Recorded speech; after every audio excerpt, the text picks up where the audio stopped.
Hi, I'm Yasmin. And I'm Daniel. And today we are talking about cybersecurity and 5G networks. Cybersecurity is essential to protect against industrial espionage and sabotage, but also to meet legal requirements such as NIS2. In general, 5G is more secure than 4G. With 5G, user data and network management data are cryptographically separated from each other. If one part is attacked, the other part remains untouched.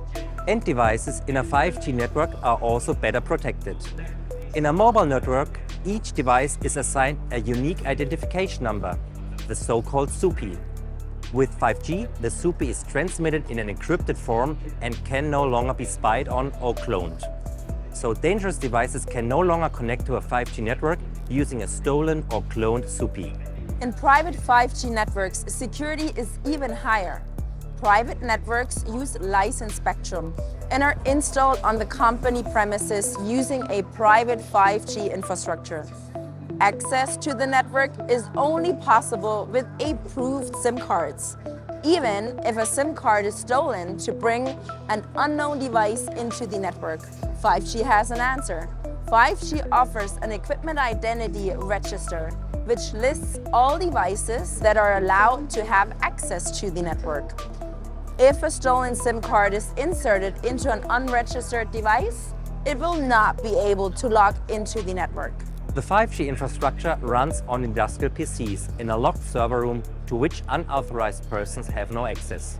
And if someone manages to get access, they still can't act, because our industrial 5G PCs are protected and do not allow any software installations. In an industrial plant, 5G is part of the corporate network and ideally embedded in a comprehensive security concept, such as defense in depth. Mechanisms are implemented to protect the network in the event of an attack. For example, network cells are separate from each other so that threats cannot spread across the shop floor.